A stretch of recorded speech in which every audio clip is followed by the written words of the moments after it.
누가 이런 눈 오는 산골짜기에 고려장을 했나? 할머니, 괜찮으세요? 누군가? 혹시 먹을 게 좀 있나? 할머니, 제가 구해드릴게요. 눈 속에 파묻힌 하얀 버선발. 그것은 사람이 아니었을까요? 으드득 적막한 강원도 산골, 소년 잘수의 발밑에서 불길한 소리가 들립니다. 눈더미 속으로 삐져나온 것은 신발도 신지 못한 노파의 하얀 버선발이었습니다.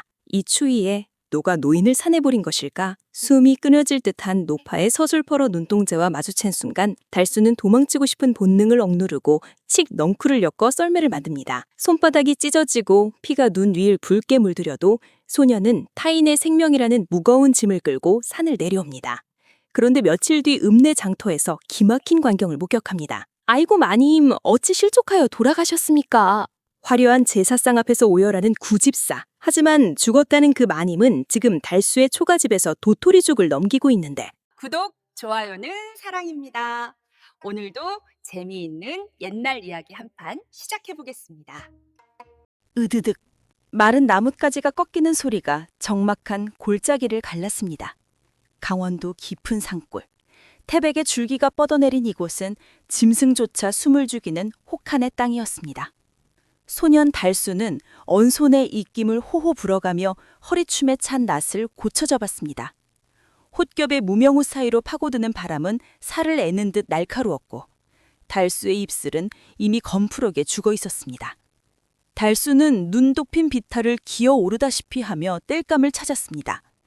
마을 어귀의 선앙당을 지나 사람의 발길이 닿지 않는 깊은 곳까지 들어온 것은 그나마 마른 가지라도 주어야 오늘 밤을 넘길 수 있었기 때문입니다. 눈보라가 잠시 잦아들자 하얀 설원 위에 기이하게 솟아오른 무덤 같은 형상이 달수의 눈에 들어왔습니다. 그것은 흙으로 쌓은 무덤이 아니었습니다.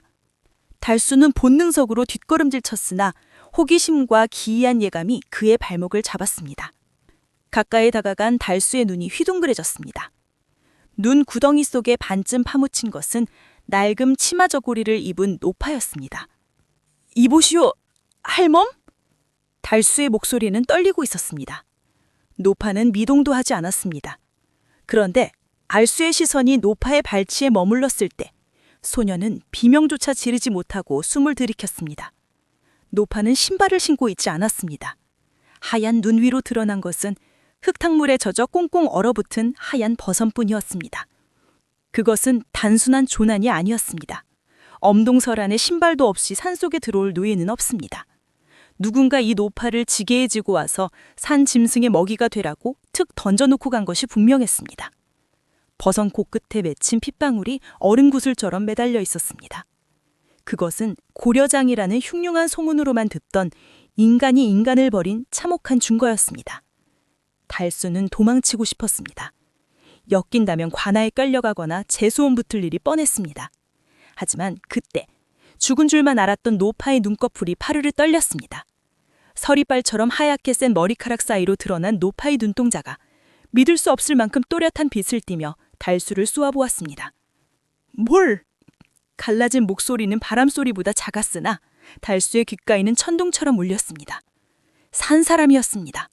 버려졌으나 아직 죽음을 거부하고 있는 질긴 생명이었습니다. 달수는 덜덜 떨리는 손으로 뽐속에 넣어두었던 꽁보리밭 덩어리를 떠올렸지만 차마 꺼내지 못하고 멍하니 그 서슬퍼른 눈빛을 마주할 뿐이었습니다.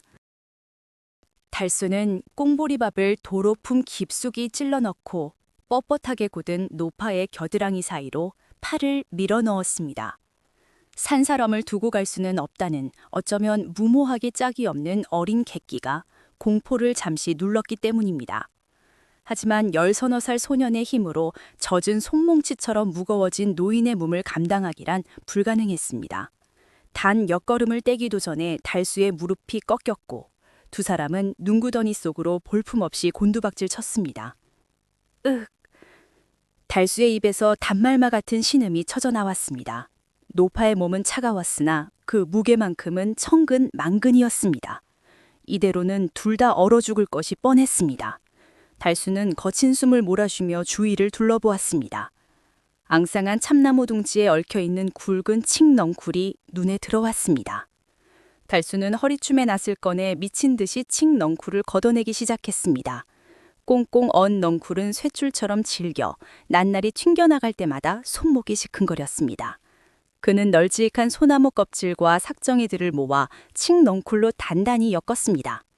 투박하고 엉성했지만 사람 하나를 뉘어끌기에는 족한 썰매 모양새가 갖춰졌습니다. 노파를 썰매 위에 굴려 올리는 것만으로도 달수의 이마에는 식은땀이 맺혔습니다.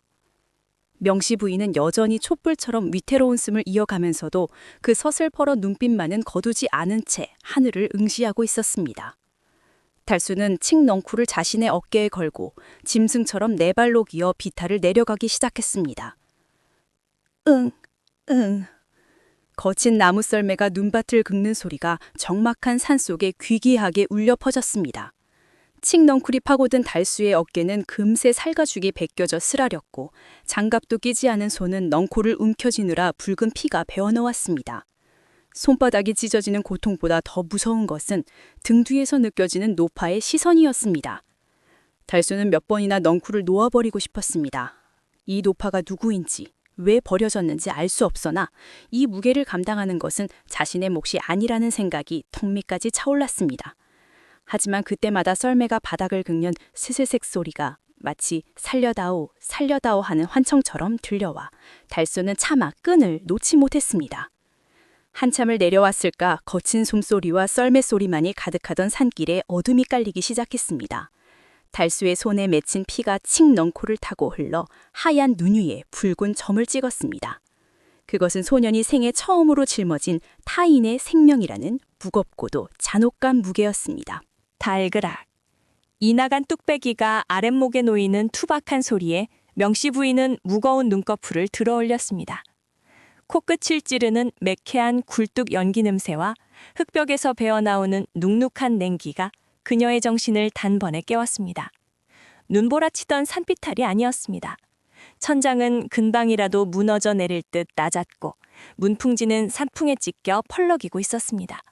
명씨 부인은 본능적으로 몸을 일으키려 했으나 전신을 짓누르는 통증에 외마디 비명을 삼키며 다시 자리에 주저앉았습니다. 칡 넝쿨 썰매에 실려 내려오며 온몸이 멍들고 얼어붙은 탓이었습니다. 그런 그녀의 곁으로 달수가 쭈뼛거리며 다가왔습니다. 소년의 손은 넝쿨에 찢겨 엉망이었고 핏자국이 말라붙은 손등은 퉁퉁 부어 있었습니다. 정신이 드십니까요? 가진 게 이것뿐이라. 달수가 내민 것은 김이 모락모락 피어오르는 뚝배기였습니다. 그 안에는 쌀아는 규경조차 할 수 없도 거무튀튀한 도토리가루만 묽게 풀어진 죽이 담겨 있었습니다. 평생을 고래등 같은 기와집에서 기름진 쌀밥과 고깃국만 먹어온 명씨 부인에게 그것은 사람이 먹을 음식이라기보다는 짐승의 여물에 가까워 보였습니다. 하지만 명씨 부인은 숟가락을 들 힘조차 없는 자신을 대신해 후후 불어가며 죽을 떠먹여주는 달수의 손을 뿌리치지 못했습니다. 입안으로 넘어가는 죽은 떫고 거칠었으나 얼어붙은 오장육부를 녹이는 뜨거운 온기를 품고 있었습니다. 부모는 어디 가고 너 혼자 이런 산막을 지키고 있느냐? 명씨 부인이 쉰 목소리로 물었습니다. 달수는 숟가락질을 잠시 멈추고는 덤덤하게 대답했습니다. 아버지는 작년 겨울 약초캐러 절벽을 타다 실족하셨고 어미는 그 화병으로 시름시름 앓다 지난달에 따라갔습니다요. 저 혼자 산 지는 얼마 안 됐습니다. 달수의 목소리에는 슬픔보다 생존의 고단함이 더 짙게 배어 있었습니다. 그 무심한 대답이 오히려 명씨 부인의 가슴을 후벼 팠습니다. 그녀의 시선이 달수의 헐어진 옷소매 사이로 드러난 앙상한 손목에 머물렀습니다. 문득 역병으로 먼저 떠나보낸 자신의 어린 손자가 떠올랐습니다. 살아있었다면 딱 이만했을 아이였습니다. 비단 옷을 입혀도 춥다며 보채던 손자와 엄동설 안에 호돛 하나로 낯선 노파를 살려낸 이 소년의 모습이 겹쳐 보였습니다. 명씨 부인은 입안에서 맴도는 도토리죽의 쓴맛을 삼키며 눈을 감았습니다. 집안의 곳간에는 쌀가마니가 천장까지 쌓여 있었으나 정작 자신이 죽음의 문턱에 섰을 때 그 재물들은 아무런 소용이 없었습니다. 자신을 산속에 버린 것은 피를 나는 친척들이었고 자신을 살린 것은 피 한 방울 섞이지 않은 가진 것 하나 없는 천한 소년이었습니다. 맛이 참으로 쓸구나.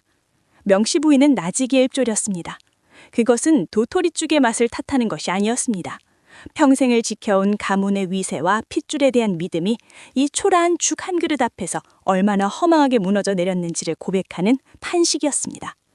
달수는 그 깊은 뜻을 알지 못한 채 그저 죄송하다는 듯 머리를 조아리며 남은 죽을 싹싹 긁어 다시 숟가락을 내밀었습니다. 그날 밤 명씨 부인은 낡은 소미불 속에서 달수가 아궁이에 불을 지피는 소리를 들으며 맹세했습니다. 이 아이가 내민 떫은 죽 한 그릇의 값을 반드시 치르겠노라고 말입니다. 아이고, 아이고, 마님, 어찌 이리 허망하게 가셨습니까? 찢어질 듯한 곡소리가 왁자지껄한 장터의 소음을 단번에 갈라놓았습니다. 달수는 지게에 가득 실어온 땔감을 헐값에 넘기고 받은 엽잔 면잎을 만지작거리며 소리의 진원지로 고개를 돌렸습니다. 명씨 부인의 약값을 구하러 닷새 만에 내려온 읍내 장터였습니다. 사람들이 겹겹이 둘러싼 그곳에는 기이한 풍경이 펼쳐져 있었습니다. 장터 한복판, 멍석을 깔아놓은 자리에는 으리으리한 제사상이 차려져 있었습니다. 떡이며 과일이 산처럼 쌓여 있고 돼지머리까지 올라간 상차림은 산 사람도 배불리 먹기 힘든 보릿고개에 보기 드문 호세였습니다. 그 앞에는 상복을 입은 구집사가 땅을 치며 통곡하고 있었습니다. 하늘도 무심하시지. 태백산 험한 골짜기에서 실족하여 시신조차 찾지 못하게 하시다니 이 불중한 놈은 마님을 지키지 못했으니 죽어 마땅합니다. 구집사는 눈물 콧물을 쏟아내며 바닥을 굴렀지만 손으로 얼굴을 가릴 때마다 번들거리는 눈동자가 좌우를 살피는 기색이 역력했습니다. 그의 울음소리는 크고 요란했으나 그 안에는 슬픔의 무게가 전혀 실려있지 않았습니다. 그것은 마치 잘 짜인 연극 대사처럼 공허하게 허공을 맴돌았습니다. 저런 중신이 어디 있나? 주인 마님이 실족사했다는데 시신도 없이 저리 제를 올리니. 추추추, 그 말은 재산은 이제 누가 관리한담? 핏줄이라고는 먼 친척들 뿐이라던데. 구경꾼들의 수군거림이 달수의 귀에 비수처럼 꽂혔습니다. 달수는 숨이 툭 막혔습니다. 절비깔에 버려져 있던 노파, 그리고 지금 실족사라며 거짓 제사를 지내는 사내. 모든 정황이 하나의 끔찍한 진실을 가리키고 있었습니다. 저들은 노파가 죽기를 기다린 것이 아니라 이미 죽은 것으로 치부하고 자신들의 입속을 챙기려 하고 있었던 것입니다. 달수는 약재를 살 생각도 잊은 채 도망치듯 산막으로 내달렸습니다. 가파른 산길을 오르는 내내 구집사의 가식적인 울음소리가 환청처럼 맴돌았습니다. 숨이 턱끝까지 차오른 채 방문을 열어젖히자 명씨 부인이 휑한 눈으로 천장을 응시하고 있었습니다. 마님, 마님! 달수는 떨리는 목소리로 장터에서 본 광경을 낱낱이 고했습니다. 구집사가 상복을 입고 곡을 하던 모습, 실족사로 위장하여 관아에 신고하려 한다는 소문까지 하나도 빠짐없이 전했습니다. 이야기를 듣는 명씨 부인의 얼굴이 백지장처럼 하얗게 질었다가 이내 붉게 달아올랐습니다. 내 시신도 없이 장례를 치른다. 필시 관아의 사망 신고를 내고 곳간 열쇠를 차지하려는 수작이로구나. 명씨 부인의 목소리는 낮았으나 서리빨 같은 냉기가 서려 있었습니다. 평생을 머슴처럼 부리며 믿던 구집사가 자신의 목숨줄이 끊어지기도 전에 재물을 탐해 장례 누름을 벌이고 있었던 것입니다. 그것은 단순한 배신을 넘어 살아있는 자신을 세상에서 지워버리려는 살인행위나 다름없었습니다. 명씨 부인의 앙상한 손이 낡은 이불을 쥐어뜯을 듯 움켜쥐었습니다. 죽음의 문턱에서 돌아온 노파의 눈에서 서늘한 광채가 뿜어져 나왔습니다. 달수야, 내 몸을 좀 일으켜다오. 죽은 사람이 어떻게 살아 돌아오는지 저놈들에게 똑똑히 보여줘야겠다. 컬럭컬럭. 마른 기침 소리가 산막의 정적을 찢어발겼습니다. 달수가 사색이 되어 문을 박차고 들어왔습니다. 그의 등에는 축 늘어진 옆집 아이 칠성이가 엎혀 있었습니다. 겨우내 명씨 부인의 건강을 되찾기 위해 약초를 캐러 다니던 달수의 얼굴에 이번에는 전에 없던 공포가 서려 있었습니다. 마님, 제발 칠성이 좀 살려주십시오. 온몸이 불덩이 같습니다. 명씨 부인은 달수의 다급한 외침에 무거운 몸을 일으켰습니다. 겨울이 가고 진달래가 붉게 피어오르는 봄이 왔건만 아랫마을에는 꽃 대신 붉은 반점이 아이들의 몸을 뒤덮는 괴질이 돌고 있었습니다. 명시 부인은 떨리는 손으로 칠성의 저고리를 걷어올렸습니다. 아이의 가슴팍에는 좁쌀 같은 붉은 열꽃이 돋아나 있었고 숨을 쉴 때마다 그르렁거리는 쇠 긁는 소리가 났습니다. 이것은 호역이 아니더냐. 명시 부인의 눈동자가 심하게 흔들렸습니다. 그것은 단순한 병이 아니었습니다. 수십 년 전 한양 도성을 휩쓸어 수많은 아이를 집단에 말아 내다버리게 했던 바로 그 악몽 같은 역병이었습니다. 그녀는 본능적으로 뒷걸음질 쳤습니다. 고 집사를 향한 복수를 다짐하며 기력을 회복해가던 중이었으나 눈앞에 닥친 죽음의 그림자는 늙은 여인을 다시금 공포의 구렁텅이로 몰아넣었습니다. 당장 아이를 밖으로 내보내라. 이 병은 바람만 스쳐도 옵는다. 내 목숨이 위태로워질 게야. 명시 부인이 소매로 코와 입을 가리며 소리쳤습니다. 살고자 하는 욕망은 숭고한 도덕심보다 앞서는 법이었습니다. 하지만 달수는 물러서지 않았습니다. 그는 칠성을 바닥에 높이고는 명시 부인의 바짓가랑이를 붙잡고 매달렸습니다. 마님, 저를 살려주셨던 그 마음은 다 어디 갔습니까? 똥물 같은 도토리죽을 드시면서도 살아야겠다 하셨지 않습니까? 이 아이도 살고 싶어 합니다. 달수의 절규가 명시 부인의 가슴을 찼습니다. 똥물 같은 도토리죽. 그것은 자신이 가장 비참했을 때 달수가 내밀었던 생명줄이었습니다. 명시 부인은 칠성의 붉게 달아오른 얼굴에서 눈 덮인 살 속에 버려졌던 자신의 모습을 보았습니다. 살려달라고 물 한 모금만 달라고 애원하던 그 처절했던 순간이 주마등처럼 스쳐 지나갔습니다. 명시 부인은 떨리는 손을 거두고 깊은 한숨을 내쉬었습니다. 두려움이 사라진 것은 아니었으나 사람의 도리를 외면할 수는 없었습니다.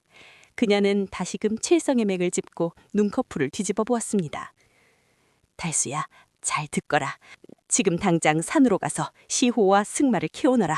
뿌리가 굵고 향이 진한 놈이어야 한다. 시호와 승마 말씀입니까? 그래, 이 열독을 풀고 발진을 밖으로 배출시켜야 산다. 늦으면 열꽃이 속으로 숨어들어 장기를 녹일 것이다. 서둘러야 한다. 명시 부인의 호령에 달수는 눈물에 훔칠 새도 없이 낫을 챙겨들고 밖으로 뛰쳐나갔습니다. 명시 부인은 끙끙 앓는 칠성의 이마에 물수건을 올리며 굳게 닫힌 방문 너머를 응시했습니다. 마을 곳곳에서 들려오는 곡소리가 바람을 타고 산막까지 올라오고 있었습니다. 자신을 죽은 사람 취급하며 장례를 치르는 구집사를 응징하는 일은 잠시 미루어야 했습니다. 지금은 저 붉은 꽃의 저주로부터 아이들을 지켜내는 것이 자신이 덤으로 얻은 목숨값을 치르는 길임을 그녀는 직감했습니다. 명시 부인의 눈빛이 다시금 서늘하게 빛났습니다. 그것은 복수심이 아닌 생명을 지키려는 의리원의 눈빛이었습니다.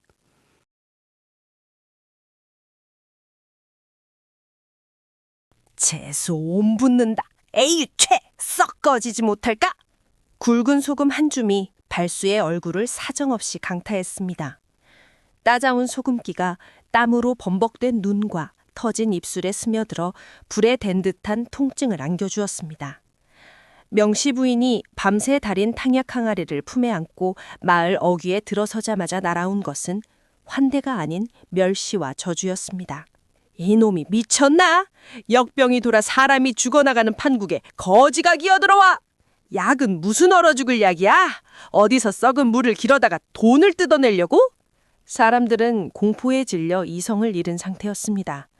붉은 꽃이 피어오르는 괴질, 호역, 홍역에 대한 두려움은 낯선 이에 대한 맹목적인 적개심으로 변해 있었습니다. 몽둥이와 빗자루가 비오듯 쏟아졌습니다. 달수는 비명을 지를 새도 없이 몸을 웅크렸습니다. 등과 어깨로 매질이 쏟아졌지만 그는 품에 안은 약항아리만큼은 놓지 않았습니다. 그것은 단순한 약물이 아니라 명시 부인이 자신의 목숨을 걸고 처방해준 생명수였기 때문입니다.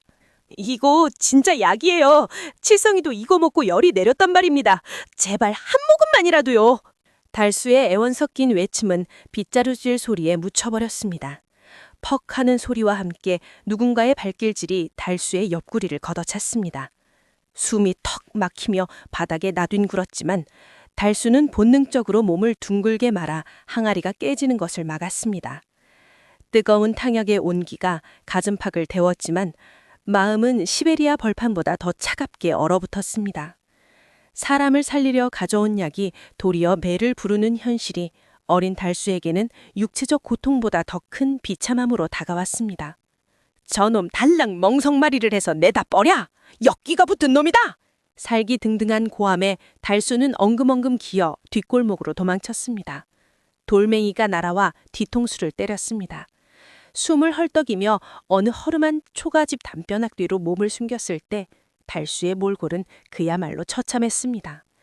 찢어진 옷가지 사이로 붉은 생채기가 드러났고 머리에는 하얀 소금이 비듬처럼 엉겨붙어 있었습니다. 그때였습니다.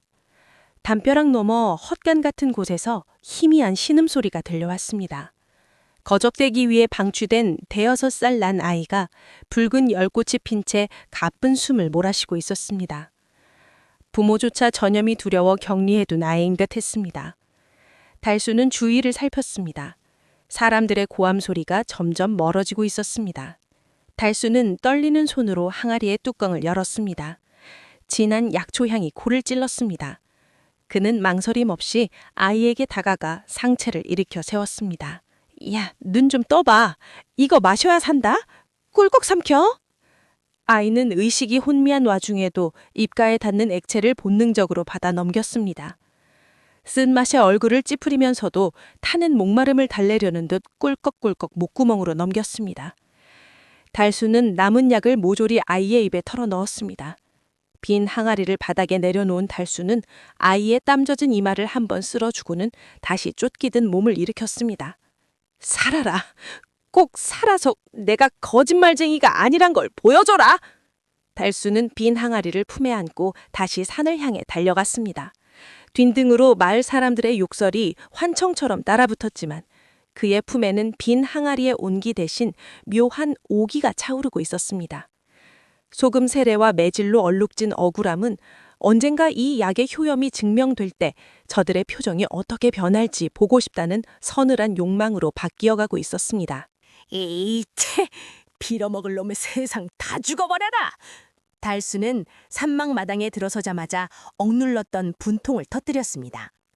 소금기에 절어 쓰라린 피부보다 사람 취급을 받지 못한 마음의 상처가 더 욱신거렸습니다. 그는 마당 구석에 돋아난 풀들을 닥치는 대로 잡아뜯어 허공에 흩뿌렸습니다. 흙먼지가 풀풀 날리고 죄 없는 풀포기들이 뿌리째 뽑혀 나뒹굴었습니다.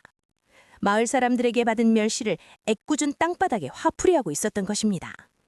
어찌하여 죄 없는 생명을 그리 함부로 다루느냐. 등딜에서 들려온 서늘한 목소리에 달수의 손이 멈칫했습니다. 명시 부인이 지팡이를 짚고 마루 끝에 서 있었습니다. 달수는 씩씩거리며 뽑아낸 풀뭉치를 바닥에 내동댕이 쳤습니다. 이깟 잡주가 대수입니까? 사람 목숨도 파리 목숨 취급하는 세상인데요. 제가 가져간 약을 똥물 취급하더니 소금을 뿌리고 매질을 합디다. 이깟 필뿌리가 다 무슨 소용입니까? 달수의 눈에서 닭똥 같은 눈물이 뚝뚝 떨어졌습니다. 명시 부인은 말없이 마당으로 내려와 달수가 내던진 풀무더기 속에서 시들해진 풀 한 포기를 집어들었습니다. 잎이 두툼하고 줄기가 붉은 밭에서 흔히 보는 쇠비름이었습니다. 달수야, 네 눈에는 이것이 그저 밭을 망치는 잡초로 보이느냐? 그럼 잡초지 뭡니까? 밟아도 죽지 않고 지겹게 도단하는 놈인데요? 명시 부인은 흙 묻은 쇠비름을 소매로 정성스레 닦아내며 달수의 눈을 똑바로 응시했습니다. 이것은 마취현이라 하는 약초다. 잎은 말의 이빨을 닮았고 성질이 차서 몸속에 열독을 풀고 좋은 기를 사귀는데 귀하게 쓰인다. 지금 마을에 도는 역병의 열기를 잡는데 이만한 것이 없다. 달수의 눈이 휘둥그레졌습니다. 발에 채어 지짐겨지던 그 흔한 불이 사람을 살리는 약초라는 사실을 묻을 수 없다는 표정이었습니다. 명시부리는 달수의 흙투성의 손을 잡아 자신의 손바닥 위에 올렸습니다. 세상에 쓸모없이 태어난 풀은 없다. 단지 사람들이 그 쓰임새를 모를 뿐이지. 너 또한 저들에게는 밟히는 잡초처럼 보였을 테지. 허나 내 눈에는 사람을 살릴 귀한 제목으로 보인다. 네가 저 풀을 잡초라 여기고 뽑아버린다면 너를 괄시한 마을 사람들과 네가 다를 것이 무엇이냐. 명시 부인의 말은 달수의 가슴을 후벼 팠습니다. 자신을 쓰레기 취급하던 마을 사람들을 증오하면서도 정작 자신 역시 이름 모를 생명을 하찮게 여기고 있었음을 깨달은 것입니다. 달수의 거친 숨소리가 잦아들고 분노로 일그러졌던 얼굴에 부끄러움이 번졌습니다. 명씨 부인은 달수의 손목을 잡아 끌어 마루에 앉혔습니다. 그리고는 자신의 검지와 중지를 달수의 손목 안쪽 맥이 뛰는 저리에 지그시 눌렀습니다. 느껴지느냐? 분노로 날뛰는 너의 맥박이. 예, 쿵쿵거립니다. 그것을 기억하라. 사람의 몸 안에는 보이지 않는 길이 있고 그 길을 흐르는 기운을 읽어내는 것이 의원의 첫걸음이다. 촌, 관, 직, 이 세 자리의 높낮이와 빠르기를 읽어야 비로소 사람을 살릴 수 있다. 그날 오후 달수는 더 이상 풀을 뽑지 않았습니다. 대신 명씨 부인의 지시에 따라 쇠비름을 조심스레 채취하여 그늘에 말리기 시작했습니다. 헌갓을 쓴 양반들이 멸시하던 천한 소년의 손끝에서 버려진 풀들이 귀한 약재로 다시 태어나고 있었습니다. 그것은 달수가 난생 처음으로 세상에 대한 분노를 내려놓고 누군가를 치유하는 힘을 배우기 시작한 순간이었습니다. 거기 누구냐? 쥐새끼처럼 부스럭거리는 게. 담장 너머에서 들려온 앳된 목소리에 달수는 소스라치게 놀라 쥐고 있던 호미를 떨어뜨렸습니다. 명씨 부인에게 배운 대로 약초를 찾아 관아 뒷담장까지 내려왔던 참이었습니다. 습하고 그늘진 이곳은 쇠비름이며 질경이가 지천으로 널려 있었기 때문입니다. 달수가 숨을 죽이고 납작 엎드리자 담벼락 아래 배수구 구멍으로 하얀 얼굴 하나가 불쑥 나타났습니다. 사람이었구나. 난 또 산짐승인 줄 알았지. 그것이 달수와 설연의 첫 만남이었습니다. 관아의 높은 담장 안에 갇혀 사는 현감의 외동딸 설연은 달수보다 2살 위였으나 창백한 낯빛이 마치 갓 피어난 백꽃처럼 위태로워 보였습니다. 달수는 양반집 규수라는 것을 직감하고 뒷걸음질 쳤지만 소녀의 눈빛에는 경계심 대신 호기심이 가득했습니다. 도망가지 마라. 심심해서 그래. 너 다리는 튼튼하구나. 설연의 물음은 기이했습니다. 달수가 엉거주춤 고개를 끄덕이자 설연한 쓸쓸한 미소를 지으며 배수구 틈으로 자신의 하반신을 가리켰습니다. 비단 치마에 가려져 있었으나 그녀의 다리는 앙상하게 말라 비틀어져 있었습니다.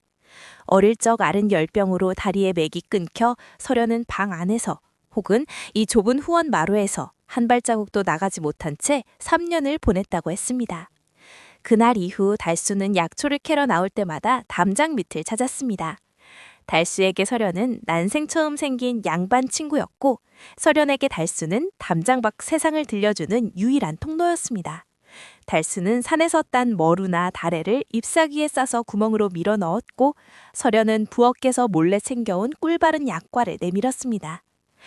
달수야, 산꼭대기에 올라가면 정말 마을이 개미처럼 보이니? 그럼요, 아기씨. 저기 강물은 뱀처럼 보이고 사람들은 썰을 만하게 보입니다요. 좋겠다. 나도 죽기 전에 딱 한 번 내 발로 흙을 밟아봤으면. 설연의 한숨 섞인 말에 달수는 가슴이 아릿해졌습니다. 천한 자신은 2 다리로 어디든 갈 수 있는데 비단 옷을 입은 귀한 아기씨는 감옥 같은 집 안에 갇혀 시들어가고 있었기 때문입니다.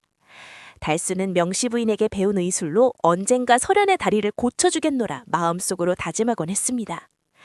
그러던 어느 날이었습니다. 여느 때처럼 산딸기를 한 줌 쥐고 담장 밑을 찾은 달수는 이상한 낌새를 느꼈습니다. 평소라면 배수구 근처에서 기다리고 있어야 할 설연의 인기척이 없었습니다. 대신 담장 안쪽이 벌집을 쑤신 듯 소란스러웠습니다. 아이고 아기씨, 정신 좀 차려보세요.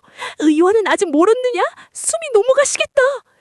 다급한 외침과 함께 여정들의 울음소리가 담장 너머 넘어왔습니다. 달수의 심장이 쿵 내려앉았습니다. 그는 떨리는 손으로 배수구 틈에 닝을 가져다 댔습니다. 마당을 가로질러 열린 방문 사이로 축 늘어진 설연의 모습이 보였습니다. 창백하단 못해 잿빛으로 변한 얼굴, 가쁘게 들썩이는 가슴, 그리고 그녀의 곁에서 발을 동동 구르는 현감의 모습이 흐릿하게 들어왔습니다. 설연의 병이 급격히 악화되어 사경을 헤매는 것이 분명했습니다. 관아의 유언들이 드나들었지만 고개를 가로저으며 뒷걸음질 치는 모습이 보였습니다. 달수는 손에 쥐고 있던 산딸기를 바닥에 떨어뜨렸습니다. 붉은 과즙이 획반하게 피처럼 번졌습니다. 이대로 두면 죽는가? 아기씨여 죽는다. 달수의 머릿속에 번개처럼 스치는 얼굴이 있었습니다. 죽은 사람도 살려낸다는 산막의 그분, 명씨 부인이었습니다. 하지만 관아에서 쫓겨나다시피 한 명씨 부인이 과연 현감의 딸을 살리를 할지 아니면 원수의 자식이라면 외면할지 알 수 없었습니다. 그러나 달수에게는 선택의 여지가 없었습니다. 달수는 으스러지라 주먹을 쥐고 산을 향해 내달리기 시작했습니다. 숨이 턱길까지 차올랐지만 담장 너머에서 들려오던 서련의 가느다란 숨소리에 기어오래 맴돌아 멈출 수 없었습니다. 소년의 등 뒤로 붉은 노을이 핏빛처럼 깔리고 마을에는 불기운한 까마귀 울음소리가 낮게 깔렸습니다. 물러거라. 이분은 의원이시다. 관아의 육중한 대문 앞에서 달수는 포졸들의 창끝을 온몸으로 막아서며 악을 썼습니다. 숨이 턱끝까지 차올라 목소리는 갈라졌고 다리는 후들거렸으나 눈빛만은 도끼를 품은 짐승처럼 형형했습니다. 그 뒤에는 낡은 쓰개치마를 깊게 눌러쓴 명씨 부인이 지팡이에 의지한 채 거친 숨을 고르고 있었습니다. 산막에서 관아까지 노구의 몸으로는 감당하기 힘든 거리를 단숨에 내달려온 탓에 그녀의 어깨는 걷잡을 수 없이 들썩였습니다. 어디서 거짓대가 행패냐? 썩 꺼지자 못할까? 포졸이 창대로 달수를 밀쳐내려는 찰나 안채에서 다급한 외침이 들려왔습니다. 들여라! 의원이라 하지 않았느냐? 지푸라기라도 잡아야 한다! 현감의 후통에 대문이 열렸습니다. 달수는 쓰러질 듯한 명씨 부인을 부축하여 안채로 뛰어들었습니다. 서련의 방 앞에는 이미 관아의 의원들이 고개를 떨군 채 줄지어 서 있었고 방 안에서는 비릿한 피냄새와 짙은 탕약 냄새가 섞여 흘러나왔습니다. 방에 들어서자 비단이불 위에 파리하게 누운 서련의 모습이 보였습니다. 이미 숨소리는 끊어질 듯 미약했고 입술은 검푸르게 번해 있었습니다. 현감은 낯선 노파의 흰색을 훑어보더니 미간을 찌푸렸습니다. 쓰개치마 사이로 보이는 희끗한 머리카락과 남노한 옷차림은 도무지 의원이라 믿기 어려웠기 때문입니다. 네가 의원이라 하였느냐? 내 딸을 살릴 방도가 있단 말이냐? 현감의 목소리에는 불신과 절박함이 뒤엉켜 있었습니다. 명씨 부인은 대답 대신 서련의 머릿맡에 앉아 가만히 아이의 손목을 잡았습니다. 맥은 실나처럼 가늘어 금방이라도 끊어질 듯 위태로웠습니다. 명씨 부인은 품에서 낡은 침통을 꺼냈습니다.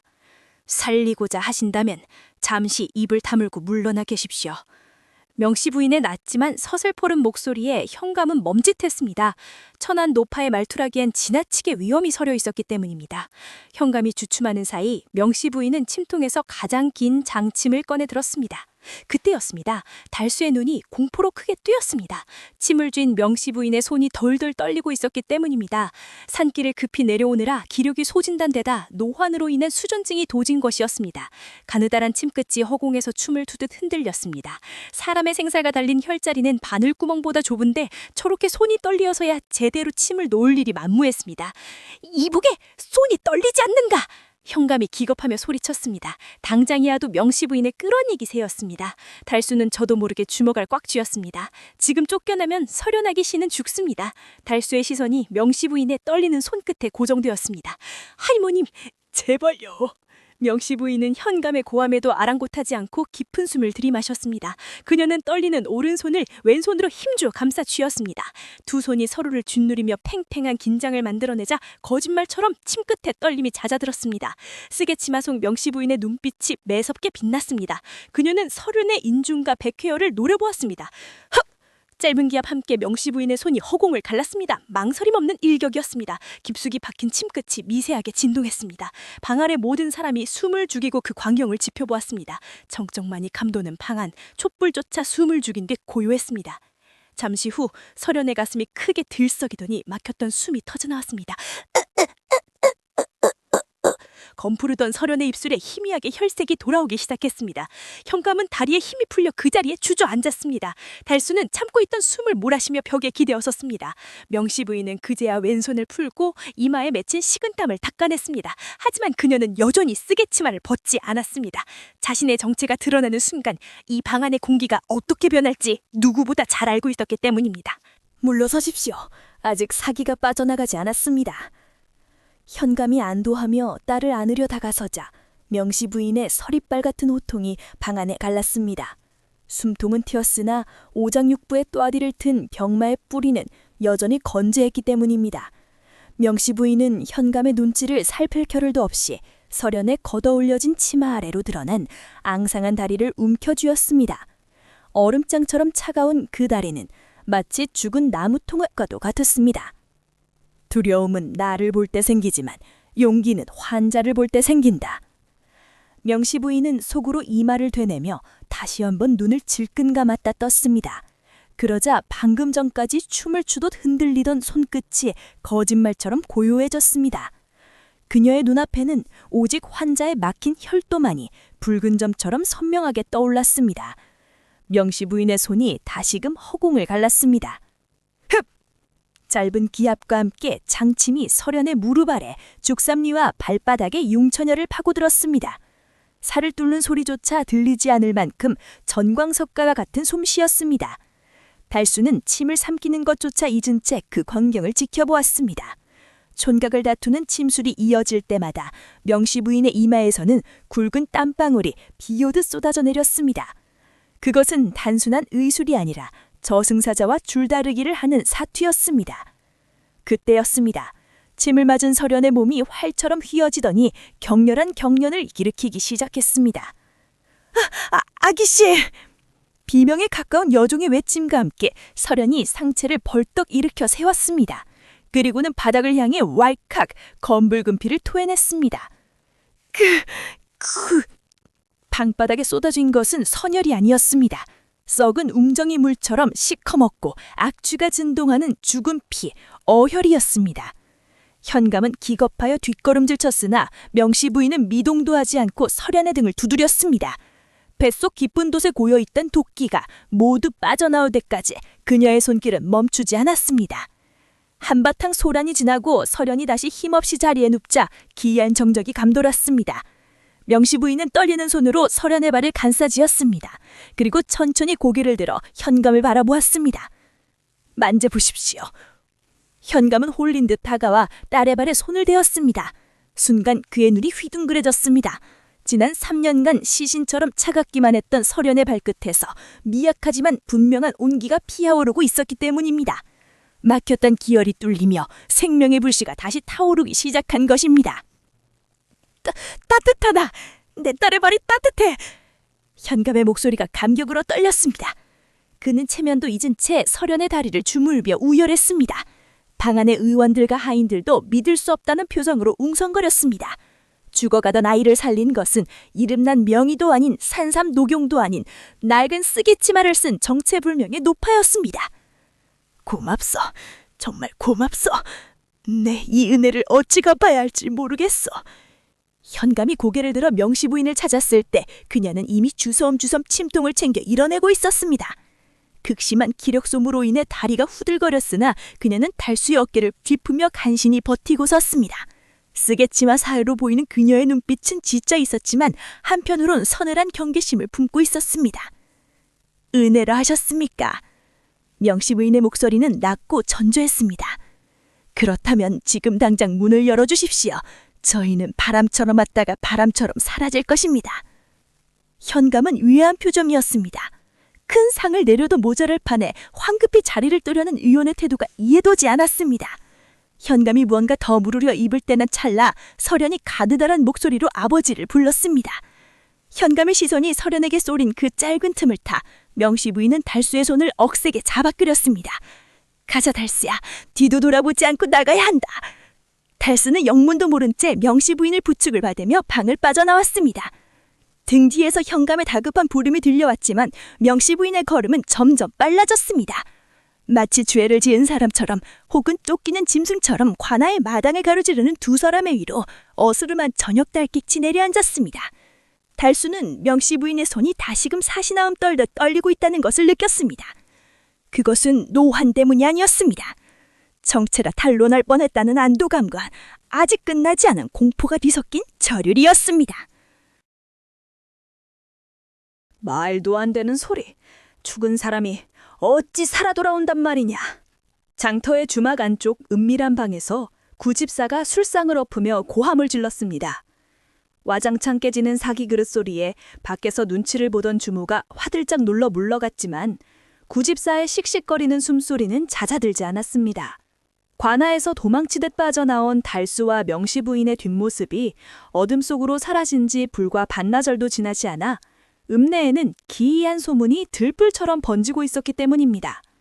관아의 높으신 아기씨가 다리를 고쳤다는 소식은 삽시간에 퍼져나갔습니다. 사람들의 입을 타고 전해지는 이야기송에는 쓰기 치마를 쓴 늙은 의원과 귀신 같은 침술뿐만 아니라 결정적으로 구집사의 신경을 긁는 내용이 포함되어 있었습니다. 바로 그 노파가 처방했던 약재의 배합이었습니다. 시오와 승말에 섞어 열독을 내리고 묵은 어혈을 토하게 했다. 이건 우리 마님께서만 쓰시던 비방이 아니더냐. 구집사는 떨리는 손으로 수염을 쓸어내렸습니다. 명씨 가문의 안주인이었던 시절 그녀는 의원들도 고개를 젓는 난치병을 독특한 약재 배합으로 고쳐내곤 했습니다.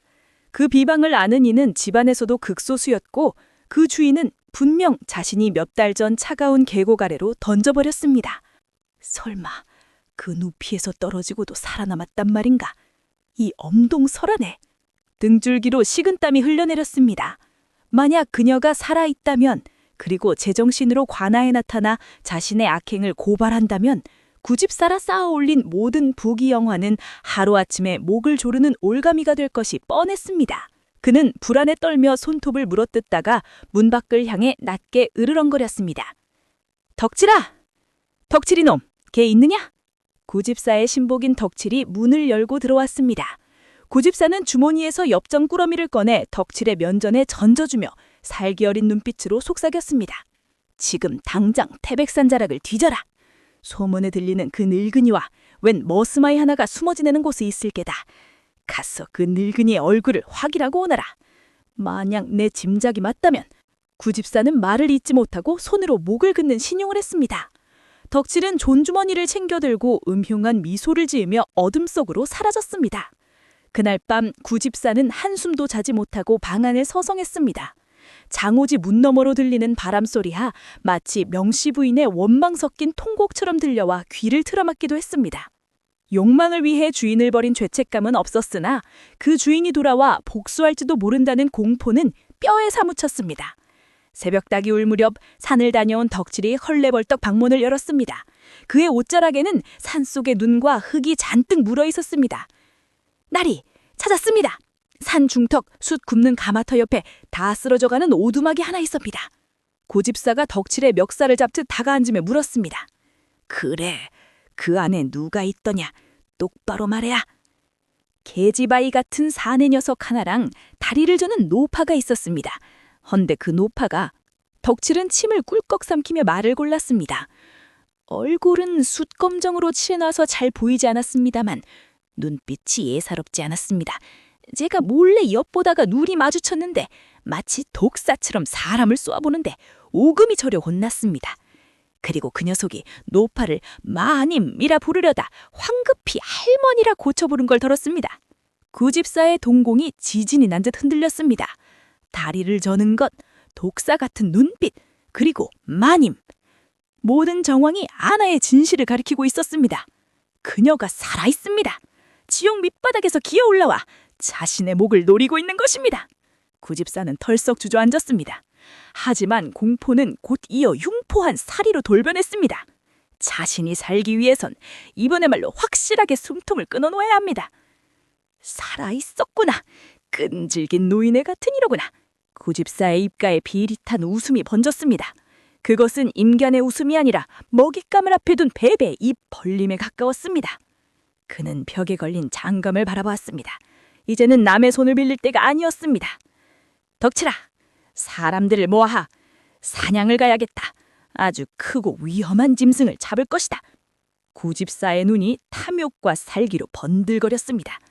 헌갓을 쓴 글의 그림자가 촛불에 일렁이며 방안 가득 검은 뱀처럼 길게 늘어졌습니다. 욕망이 낳은 죄악은 덮으려 할수록 더 큰 피를 불어도 복이 없다. 타닥, 타다닥. 마른 장작이 터지는 소리가 들리는가 싶더니 순식간에 매캐한 연기가 방 안을 가득 채웠습니다. 구집사가 사냥에 선포한 그날 밤 놈들은 기어이 산막에 불을 질렀습니다. 창호지 문 너머로 붉은 혀를 날름거리는 화마의 그림자가 춤을 추듯 일렁였고 바깥에서는 킬킬거리는 사내들의 웃음소리가 들려왔습니다.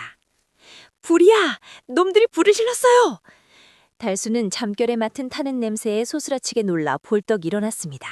이미 천장의 석가래까지 불길이 옮겨붙어 낡은 초가집은 거대한 아궁이 속처럼 뜨겁게 달아오르고 있었습니다. 밖으로 나가려 문고리를 잡았으나 밖에서 빗장을 걸었는지 꼼짝도 하지 않았습니다. 놈들은 애초에 두 사람을 살려보낼 생각이 없었던 것입니다. 쿨록, 할머니 일어나세요. 어서요. 달수는 연기에 질식해 기침을 토해내면서도 구석에 누워있던 명씨 부인을 흔들어 깨웠습니다. 명씨 부인은 이미 상황을 짐작한 듯 놀란 기색보다는 서늘한 분노가 서린 눈으로 타오르는 문을 응시했습니다. 죽음의 공포 앞에서도 그녀의 정신은 명료했습니다. 달수야, 무랑아리, 이불을 적셔라. 명씨 부인의 호통에 달수는 정신이 번쩍 들었습니다. 부엌으로 통하는 쪽문은 이미 불길에 막혀 갈 수 없었으나 다행히 방 한 구석에는 식수로 쓰던 무랑아리가 있었습니다. 달수는 주저없이 항아리를 들어 솜이불 위에 쏟아 부었습니다. 차가운 물이 솜에 스며들어 무거워진 이불을 달수는 힘겹게 들어 올렸습니다. 그 사이 명씨 부인은 불길이 들이닥치는 와중에도 방바닥을 더듬어 무언가를 필사적으로 찾았습니다. 그것은 그녀가 산막 생활 내내 품속 깊이 감추어 두었던 붉은 비단 주머니였습니다. 이것만은 절대 태울 수 없다. 그녀는 주머니를 꽉 쥐어 속저고리 안에 단단히 묶었습니다. 그 안에는 가문의 인장과 구집사의 비리를 증명할 취부책의 단서가 들어있었기 때문입니다. 목숨보다 귀한 증자를 챙긴 명씨 부인이 달수를 향해 고개를 끄덕였습니다. 가자! 뚫고 나가야 한다. 달수는 물에 젖은 이불을 명씨 부인과 자신의 머리 위로 뒤집어 썼습니다. 뜨거운 열기가 젖은 솜을 뚫고 들어왔지만 이것만이 살 길이었습니다. 달수는 이를 악물고 불길이 가장 약해 보이는 벽 쪽을 향해 온몸을 던졌습니다. 으아야! 흙벽은 이미 불에 타 약해져 있었습니다. 달수의 어깨가 벽에 부딪히자 와르르 무너지는 소리와 함께 흙더미와 불똥이 쏟아져 내렸습니다. 그 틈으로 차가운 밤 공기가 훅 끼어져 들어왔습니다. 달수는 명씨 부인을 엎은 채 무너진 벽 틈으로 몸을 날렸습니다. 뒷뒤에서 쿠공 하는 굉음이 함께 지붕에 내려앉았습니다. 찰나의 차이로 생과 사가 갈린 순간이었습니다. 눈밭에 뒹군 달수는 거친 숨을 몰아쉬며 뒤를 돌아보았습니다. 그들이 지내던 산막은 이제 거대한 불기둥이 되어 밤하늘을 붉게 태우고 있었습니다. 저기 있다! 쥐새끼들이 기어나왔다! 어둠 속에서 횃불을 든 사내들이 고함을 지르며 달려오기 시작했습니다. 덕칠이 이끄는 왈피들이었습니다. 불타는 집을 배경으로 검게 일렁이는 그들의 그림자는 마치 지옥에서 올라온 야차와도 같았습니다. 달수는 공포에 질려 다리가 후들거렸지만 등 뒤에 엎인 명씨 부인의 체온을 느끼며 다시금 힘을 냈습니다. 뛰어라 달수야, 잡히면 죽는다. 명씨 부인의 나지막한 속삭임이 달수의 귀에 박혔습니다. 달수는 젖은 이불을 팽개치고 명씨 부인을 고쳐 엎은 뒤 칠흑 같은 숲속을 향해 내달리기 시작했습니다. 눈 덮인 산길 위로 소년의 거친 숨소리와 다급한 발자국 소리만이 위태롭게 이어지고 있었습니다. 거기 서라! 저놈들을 놓치면 우리 목이 달아난다. 덕질의 악에 바친 고함 소리가 눈 덮인 산자락을 찢을 듯 울려 퍼졌습니다. 달수는 터질 것 같은 심장을 부여잡고 등 뒤에 엎인 명씨 부인의 무게를 지탱하며 미친 듯이 비탈길을 미끄러져 내려왔습니다. 횃불을 든 왈패들의 거인은 점점 좁혀져 왔고 그들의 그림자가 마치 굶주린 늑대떼처럼 눈바디로 길게 드리워졌습니다. 갈 곳은 단 한 군데, 관아뿐이었습니다. 할머니, 조금만 참으세요. 달수는 집신이 벗겨져 피투성이가 된 발로 읍내의 돌길을 내달렸습니다. 새벽의 푸르스름한 어둠 속에서 관아의 육중한 대문이 모습을 드러냈습니다.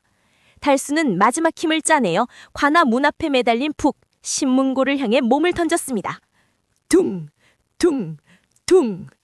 고요한 새벽 공기를 가르는 둔탁한 북소리가 읍내를 뒤흔들었습니다. 곧이어 관아의 대문이 삐걱거리며 열리고 졸린 눈을 비비던 포졸들이 창을 겨누며 뛰쳐나왔습니다. 무슨 일이냐? 감히 새벽부터 관아의 북을 울리다니! 포졸들이 달수와 명씨 부인을 포위하자 뒤따라온 덕칠과 왈패들이 헐떡이며 도착했습니다. 덕칠은 포졸들을 보자마자 비열한 웃음을 지으며 소리쳤습니다. 나리, 저놈들은 주인집에서 도망친 노비와 미친 노파입니다. 집에 불을 지르고 도망친 흉악범들이니 당장 저희에게 넘겨주십시오. 덕칠이 달스의 멱살을 잡으려던 찰나 관아 안쪽에서 위험 있는 목소리가 들려왔습니다. 소란스럽다. 대체 무슨 일이냐? 현감이 관복을 대충 걸친 채 마당으로 나왔습니다. 덕칠은 납작 엎드리며 다시 한번 거짓을 고하려 했으나 현감의 시선은 쑥검정과 눈으로 범벅이 된 초라한 노파에게 고정되었습니다. 스기치마는 불에 타 반쯤 그을렸고 행색은 거지와 다를 바 없었으나 현감은 단번에 알아보았습니다. 며칠 전 자신의 딸 설연을 살려낸 그 신의 손이었습니다. 아니, 의원님 아니십니까? 어찌 이런 몰골로? 현감의 말에 덕칠의 눈이 휘둥그레졌습니다. 그때 달스의 등에서 힘겹게 내려선 명씨 부인이 흐트러진 머리를 쓸어 넘기며 덕칠을 향해 싸늘한 눈빛을 보냈습니다. 그리고는 품속 깊이 지켜낸 붉은 비단 주머니를 꺼내 현감 앞으로 내밀었습니다. 현감, 이 물건을 알아보시겠습니까? 명씨 부인의 목소리엔 불길 속에서 살아남은 자의 서슬퍼런 기백이 서려 있었습니다. 현감이 의아의 표정으로 주머니를 받아들고 끈을 풀자 그 안에서 묵직한 옥놀이개와 붉은 인장에 찍힌 낡은 종이 한 장이 나왔습니다. 종이를 펼쳐든 현감의 손이 사시나무 떨듯 떨리기 시작했습니다. 그것은 조정에서 내린 수의녀, 즉 오수루 임명교지였습니다. 단순한 의녀가 아니라 왕실의 안위를 책임지며 정삼품 당상관에 준하는 예우를 받았던 전설적인 인물의 중표였습니다. 함께 들어있는 옥놀이개에는 왕실의 문양인 이화가 선명하게 새겨져 있었습니다. 내 이름은 명은실이다. 선대 왕비 마음의 환우를 돌보았고 내의원 수석 의녀로 30년을 봉직했다. 명씨 부인, 아니 명은실의 선언이 관아마당에 쩌렁쩌렁하게 물려 퍼졌습니다. 쑥검정이 묻은 얼굴이었지만 그 순간 그녀는 더 이상 산속에 버려진 노파가 아니었습니다. 평생을 사람의 생명을 다루며 살아온 자만이 가질 수 있는 압도적인 위검이 그녀의 전신을 감싸고 있었습니다. 현감, 내 비록 지금은 늙고 병들어 낙형한 신세이나 왕실에서 하사한 이 교지의 효력은 아직 유효할 터이다.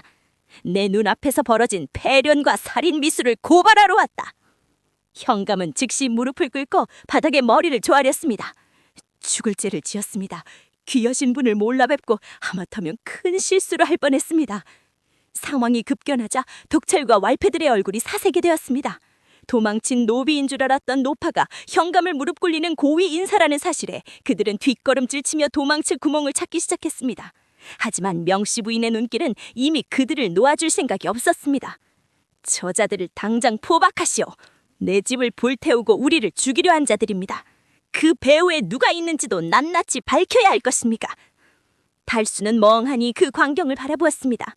자신에게 도토리죽을 끓여달라던 힘없는 할머니가 관아의 수령을 호령하는 거대한 산처럼 보였습니다. 헌갓을 쓴 구집사의 탐욕이 감히 범접할 수 없는 진짜 어른의 모습이 그곳에 있었습니다. 이거 놓지 못하겠느냐? 내가 누군 줄 알고 감히 내 몸에 손을 대는 것이냐?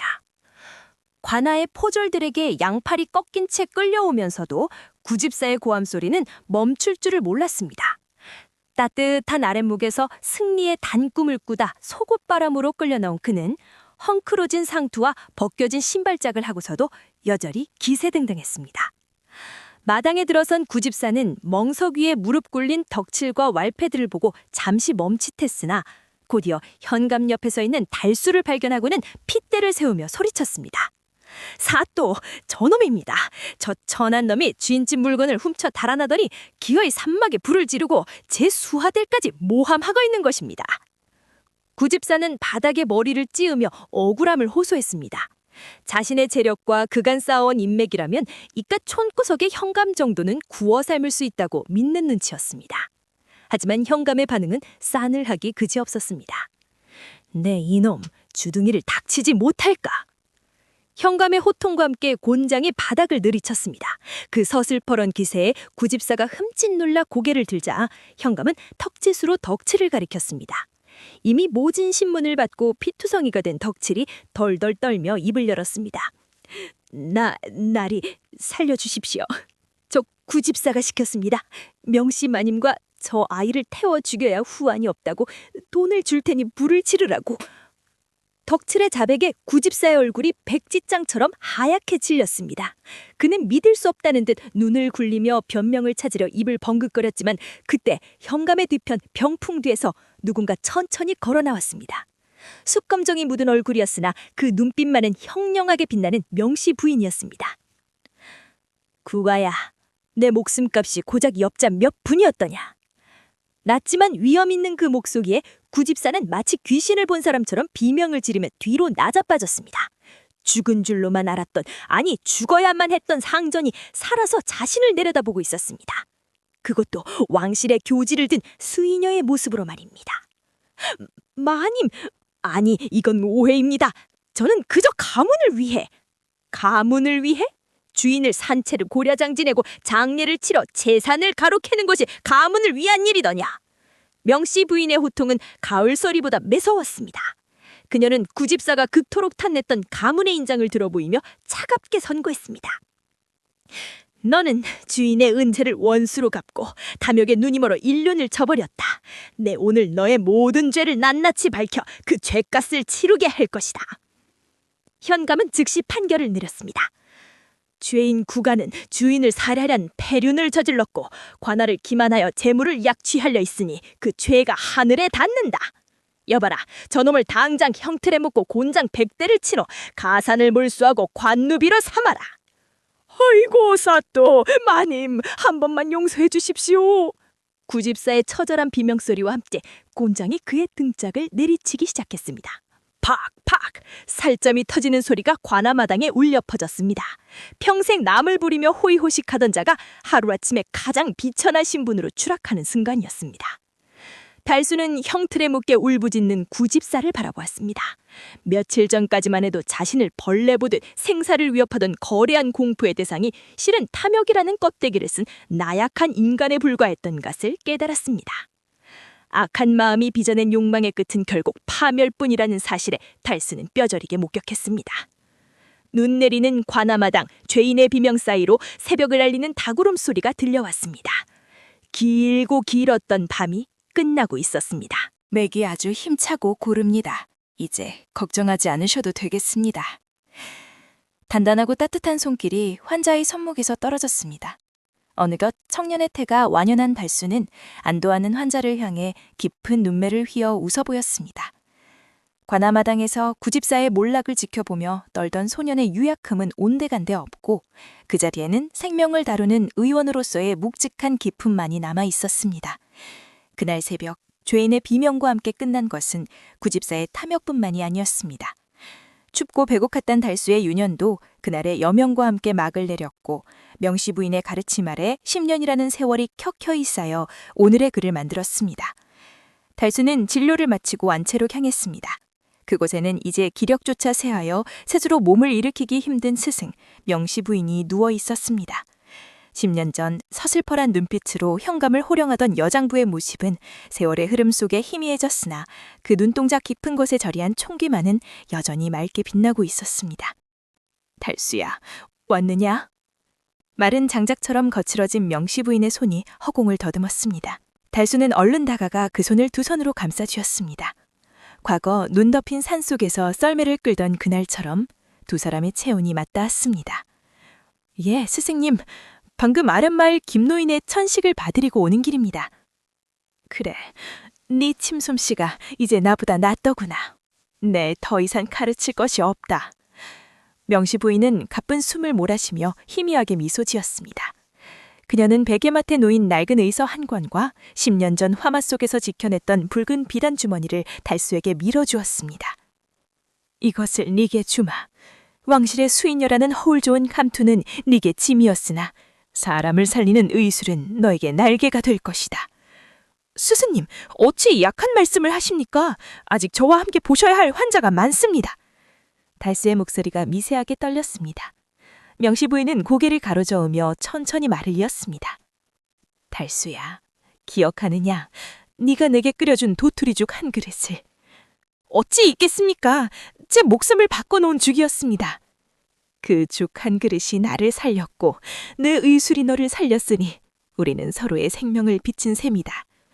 허나 이제 그 빚은 다 갚았다. 너는 지난 10년간 가난하고 병든 이들을 외면하지 않음으로써 그 도토리 죗값을 1000배, 40배로 치렀느니라. 명시 부인의 시선이 창호지 문 너머 따스한 햇살이 비치는 마당을 향했습니다. 탐욕에 눈이 멀어 제 구모를 버린 자들은 결국 파멸하였으나 진흙탕 같은 세상에서도 연꽃처럼 피어나는 마음이 있음에 내가 증명해 주었다. 그러니 내 이제 여한이 없구나. 그 말을 끝으로 명시 부인의 눈꺼풀이 천천히 감겼습니다. 잡고 있던 손에서 스르르 힘이 빠져나갔지만 달수는 그 손을 놓지 않았습니다. 통곡 대신 달수는 스승이 가르쳐준 대로 그녀의 마지막 맥이 멈추는 순간까지 고요히 그 곁을 지켰습니다. 그것은 의원으로서 스승에게 올리는 최고의 예우였습니다. 며칠 뒤 마을 어귀에 조촐하지만 단정한 현판 하나가 내걸렸습니다. 연심의원, 진흙 속에서도 맑은 꽃을 피우는 연꽃의 마음이라는 뜻이었습니다. 현판을 다는 달수의 곁에는 어느새 혼기가 찬 여인이 된 설연이 서 있었습니다. 건강하게 두 다리로 선 그녀는 달수를 향해 맑은 미소를 보내며 묵묵히 의원의 안살림을 돕고 있었습니다. 과거의 악연은 의술과 인연이라는 새로운 매듭으로 치유되어 두 사람을 단단하게 묶어지고 있었습니다. 달수는 헌갓을 쓰고 낡은 옷을 입은 환자들이 주저없이 대문을 틀어서는 모습을 바라보았습니다. 욕망은 사람을 눈멀게 하고 끝내 파멸로 이끌지만 생명을 귀히 여기는 마음은 세월이 흘러도 썩지 않고 누군가의 가슴 속에 남아 또 다른 생명을 피어냅니다. 저마 끝에 매달린 풍경이 바람에 흔들리며 맑은 소리를 냈습니다. 댕그렁 댕그랑. 그 소리는 마치 산속의 눈보라를 뚫고 내려오던 썰매 소리 같기도 하고 배고픈 소년에게 건네던 따뜻한 위로 같기도 했습니다. 달수는 옷매무새를 단정히 하고 환자들을 맞이하기 위해 마당으로 걸어나갔습니다. 그의 발걸음은 더 이상 도망잘 것이 아니었습니다. 그것은 조선의 산천을 누르며 병든 자를 일으켜 세울 진정한 심의의 당당한 발걸음이었습니다.